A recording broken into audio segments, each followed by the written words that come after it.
Greetings fellow tank commanders. In this video I'm going to be showing you a game that I played in the SU-100Y. This is a tier 8 Soviet premium tank destroyer with standard matchmaking. The game I'm playing is a standard battle on Sacred Valley War with tier 6 as the top tier and no artillery. This game is made up almost entirely of tier 6 tanks except for one tier 5 light tank on our team and two tier 5 light tanks on the enemy team. In this game, I use exclusively the standard AP rounds. For those of you who don't know, the premium AP rounds in the SU-100Y have decreased penetration but deal more damage. This is different from most other tanks where the premium ammunition has a higher penetration while dealing the same amount of damage.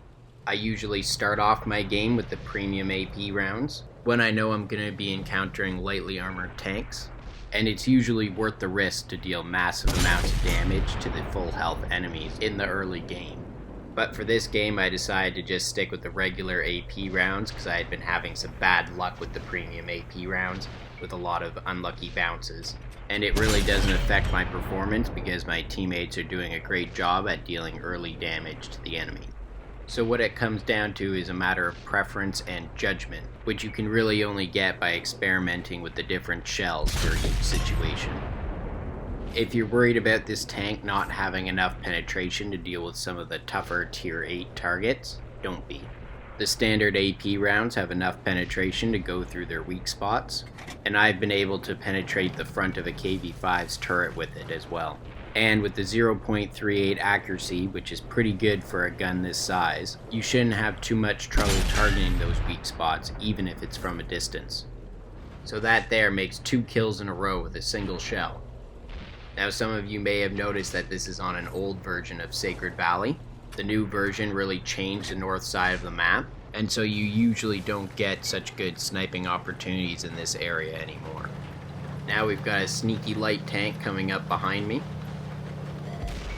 This ELC AMX is at full health, and I'm able to one-shot him with regular AP rounds.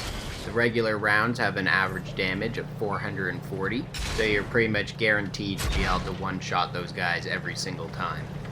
And that was 3 kills in a row with a single shell. How high do you think we can go? Positioning is quite important for the SU-100Y because it's a big and soft target to shoot at. Also, you need to be able to take advantage of your gun while remaining unspotted most of the time.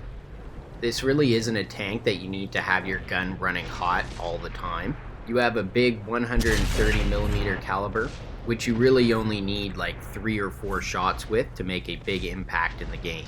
You're better off hanging back and waiting in a perfect ambush position rather than exposing yourself just to be able to shoot another shot as soon as your reload's done.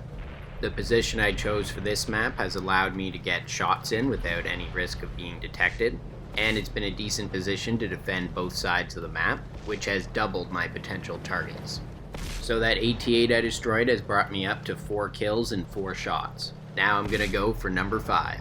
We've got a good target for it, a medium health Churchill gun carrier, which shouldn't be a problem for the SU-100's awesome gun to take care of. Oh my gosh, I left him with barely any hit points, but worst of all, he wrecked my streak. That shot only did 407 damage. With the average damage being 440, that's an unlucky roll. And it was just so close to keeping the streak alive.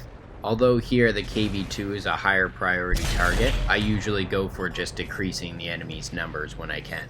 Now when you're using this tank, you're going to want to get in practice of letting your gun fully aim before shooting. Even with my gun rammer and experienced crew, I still have to wait 13.5 seconds in between shots. If you're always rushing your shots, you're going to find yourself out of the battle not doing much damage for a long time. That move there with the KV-2 was risky, but my team has a pretty good lead, and now my streak is back on with 2 kills and consecutive shells. For this game, my tank is equipped with a camouflage net, a tank gun rammer, and an enhanced gun laying drive. The gun performance of this tank really does well with the gun rammer and the enhanced gun laying drive. I did try having binoculars instead of a camouflage net on this tank, but I found that I was getting detected way too easily. It has definitely helped keep me alive longer, and often gives me those few extra seconds I need to perfectly line up a shot. which is important for a tank that has a long reload. I've been able to make it back to 3 kills in consecutive shots, but now I'm caught in a bit of a crossfire between the KV-2 and the Cheetah.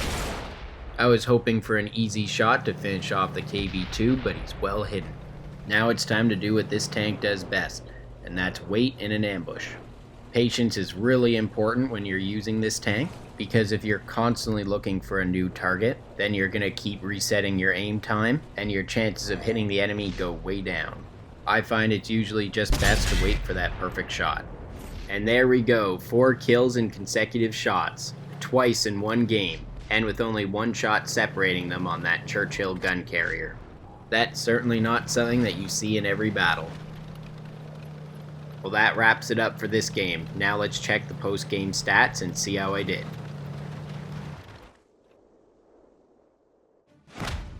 For this game, I earned 91,000 silver with no multipliers, and I earned 9,357 experience with a 3 times daily bonus.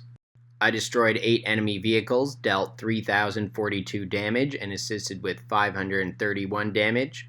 This earned me a high caliber, mastery badge ace tanker, top gun for destroying 6 enemies, devastator for destroying 7, and Radley-Walters for destroying 8. And of course, it's always nice to see a sniper medal when you're using such a large gun. I placed at the top of my team, earning a base XP of 1,844. In terms of crew and module damage, I destroyed the engine and fuel tank on the VK30.01H. and destroyed the engine in the AT-8. It would have been nice to have seen a few more modules damaged, but oh well. Well, that's all for this game. I hope you enjoyed seeing some of the awesome potential that the SU-100Y has, and its ability to collect Reaper medals. Stay tuned for more awesome World of Tanks videos.